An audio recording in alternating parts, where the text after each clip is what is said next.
Hello friends, welcome to education and internship. तो high court of Jharkhand की तरफ से वैकेंसी निकाली गई है। क्या वैकेंसी है, क्या डेट है इसके फॉर्म भरने के, क्या एलिजिबिलिटीज़ हैं, इस वीडियो में हम वो सारी डिटेल डिस्कस करेंगे। तो आइए देखते हैं क्या वैकेंसी है।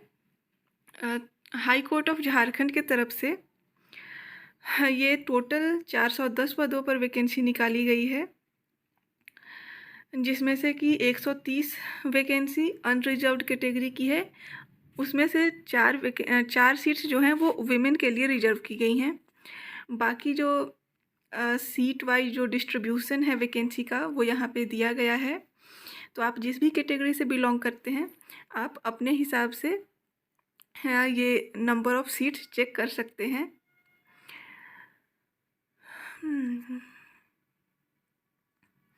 ये वैकेंसी असिस्टेंट और क्लर्क्स की है, civil court of state of Jharkhand के लिए। इसका स्टार्टिंग डेट, एप्लीकेशन का स्टार्टिंग डेट है 10/4/2024, यानी कि 10 अप्रैल से ये फॉर्म भराना शुरू हो चुका है। और इसका क्लोजिंग डेट ऑनलाइन एप्लीकेशन का है 9 मई 2024। यहाँ पे जो मिनिमम एजुकेशनल क्वालिफ़िकेशन और एलिजिबिलिटी क्राइटेरिया है इस रिक्रूटमेंट के लिए, वो है कि आपको एटलीस्ट ग्रेजुएशन या उसके इक्विवेलेंट की कोई डिग्री आपके पास होनी चाहिए, और साथ ही साथ आपके पास नॉलेज ऑफ कंप्यूटर ऑपरेशन भी होनी चाहिए। एलिजिबिलिटी क्राइटेरिया जो एडिशनल हैं वो यहाँ पे मेंशन की हुई हैं। Candidates must have the required minimum qualification on or before the last date of submission of online application. तो यहाँ पे ये क्लियरली बता दिया गया है कि जो लोग अपीयरिंग जो स्टूडेंट्स हैं या जिनका रिज़ल्ट अभी नहीं आया है वो अप्लाई नहीं कर सकते। आपके पास आपका रिज़ल्ट होना ही चाहिए, ऑनलाइन एप्लीकेशन भरने के लास्ट डेट तक एटलीस्ट होना ही चाहिए, तभी आप ये फॉर्म भर पाएंगे। अदरवाइज अगर आपके पास रिज़ल्ट नहीं है या आप इंतज़ार कर रहे हैं, अपने ग्रेजुएशन के लास्ट सेमेस्टर में हैं, तो आप ये फॉर्म नहीं भर सकते। इसके साथ ही यहाँ पे जो गेम्स और स्पोर्ट्स कोटा का जो डिटेल है वो सारी चीज़ें दी गई हैं कि किस तरीके से आप उस कोटा के लिए एलिजिबल हैं, क्या प्रिस्क्राइब नॉर्म्स हैं, वो सारी चीज़ें आप देख सकते हैं। एंड इसके साथ ही यहाँ पे एज मेंशन की गई है कि आपकी क्या एज होनी चाहिए। तो इस रिक्रूटमेंट के लिए मिनिमम 21 साल या 21 साल होना चाहिए, और मैक्सिमम अनरिजर्व्ड कैटेगरी जो जनरल कैटेगरी के अपीयरिंग स्टूडेंट्स हैं उनके लिए 35 साल है। तो आपकी एज 21 से 35 के बीच में होनी चाहिए। साथ ही जो कास्ट वाइज जो कैटेगरी होती है उनमें कुछ एक वो रियायत दी गई है एज को लेकर के। तो वो आप अपने कास्ट वाइज, अपनी कैटेगरी वाइज इसमें चेक कर सकते हैं। साथ ही महिलाओं के लिए भी अलग से थोड़ी सी एज में छूट दी गई है। रिजर्वेशन पॉलिसी जो स्टेट गवर्नमेंट ऑफ झारखंड की चली आ रही है वही लागू होगी। मेरिट जो है वो रिटन एग्ज़ाम और इंटरव्यू के बेस पे जो आपको मार्क्स मिलेंगे उसके बेस पे तैयार की जाएगी।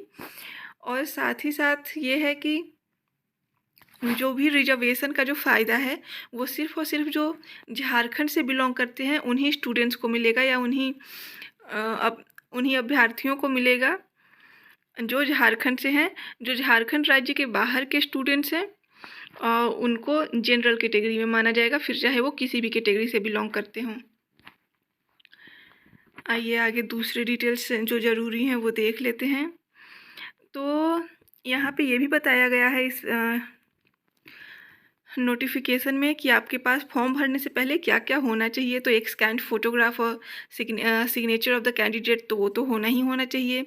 साथ ही मैट्रिकुलेशन सर्टिफिकेट, उसके साथ साथ ग्रेजुएशन का प्रोविजनल या ओरिजिनल, दो में से कोई भी चलेगा। अगर अभी आपकी डिग्री, आपने जस्ट ग्रेजुएशन कंप्लीट किया है और आपको आपका ओरिजिनल डिग्री नहीं मिला है, तो आपके पास अगर प्रोविजनल सर्टिफिकेट भी है तो भी आप इस फॉर्म को भर सकते हैं। इसके साथ ही कंप्यूटर के लिए भी आपको जो कंप्यूटर नॉलेज की बात की जा रही थी ऊपर, उसके लिए भी आपके पास एक सर्टिफिकेट होना चाहिए डीसीए का, या 6 मंथ से 6 मंथ या उससे ऊपर तक अगर कोई आपने कोर्स किया है कंप्यूटर रिलेटेड तो उसका सर्टिफिकेट होना चाहिए। रेसिडेंशियल सर्टिफिकेट होना चाहिए झारखंड का।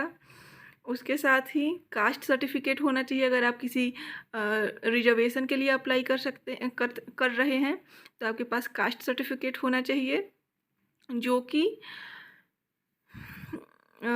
सिर्फ उन लोगों के लिए वो एलिजिबल है, उन लोगों के लिए डिजायरेबल है जो किसी तरीके का कास्ट बेस्ड रिजर्वेशन अप्लाई कर रहे हैं।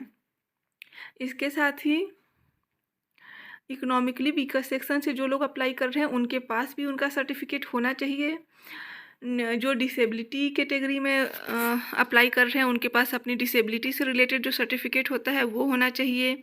Certificate relating to games and sports quota in prescribed form and a scanned copy of certificate relating to no objection of employer if candidate is serving in any government institution or undertaking। तो जो लोग पहले से किसी सरकारी संस्था में काम कर रहे हैं उनके पास अपने एम्प्लॉयर की तरफ से नो ऑब्जेक्शन सर्टिफिकेट भी होना चाहिए। यहाँ पे नीचे देखते हैं तो नीचे में आपके फ़ोटोग्राफ की क्या साइज होनी चाहिए, क्या फॉर्मेट होना चाहिए, वो सारी चीज़ें दी हुई हैं। तो आपका जो स्कैन फ़ोटोग्राफ है वो 10 से 50 KB के अंदर होना चाहिए JPG या JPEG फॉर्मेट में। सिग्नेचर 10 से 50 KB JPG और JPEG फॉर्मेट में। स्कैन सर्टिफिकेट भी 100 KB से 200 KB के बीच में ही होने चाहिए, और वो भी JPG और JPEG फॉर्मेट में ही। यानी कि यहाँ पे PDF आप अपलोड नहीं कर सकते अपने डॉक्यूमेंट्स का, उसका आपको फ़ोटो के फॉर्म में ही अपलोड करना होगा। एग्जामिनेशन फ़ी देख लेते हैं क्या है। तो एग्जामिनेशन फ़ी इस फॉर्म को भरने के लिए जो अनरिजर्व्ड और EWS कैटेगरीज से हैं उनके लिए 500 है। यानी कि OBC EWS वगैरह जो कैटेगरीज हैं उनको फॉर्म के फ़ी में कोई छूट नहीं दी गई है। Examination fee unreserved EWS BC1 and BC2 categories के लिए 500 रुपये हैं, और SC और ST कैटेगरीज के लिए 125 रुपये हैं examination fee. Person with disabilities उनको एग्ज़ाम फॉर्म नहीं देना पड़ेगा, उनको एग्जेम्प्ट किया गया है एग्जामिनेशन फ़ी से। ऑनलाइन एप्लीकेशन सिर्फ़ और सिर्फ इंग्लिश में ही भरा जाएगा, किसी और लैंग्वेज का कोई ऑप्शन नहीं दिया जा रहा है फॉर्म फिल करने के लिए।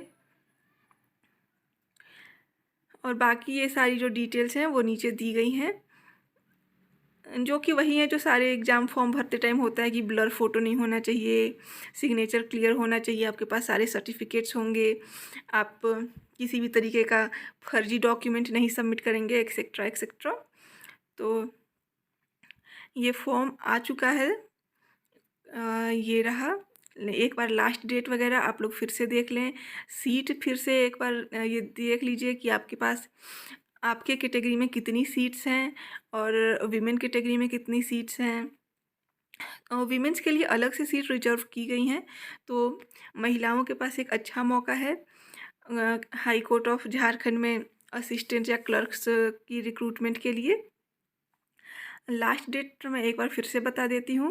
स्टार्टिंग डेट 10 अप्रैल 2024 है, यानी कि फॉर्म फिल होना शुरू हो चुका है, और इसका लास्ट डेट 9 मई 2024 है। यानी कि आप 9 मई से पहले पहले ही अपना फॉर्म फिल कर लें, क्योंकि जैसा कि हमेशा से देखा जाता है, हमेशा ही ऐसा ही होता है कि लास्ट डेट आते आते तक साइट्स थोड़ा स्लो काम करना शुरू हो जाती हैं, फॉर्म भरने में बहुत मुश्किल होता है। तो इससे अच्छा है कि आप लोग पहले से फॉर्म फिल कर लें। Thank you, and please like and subscribe my channel. Thank you so much.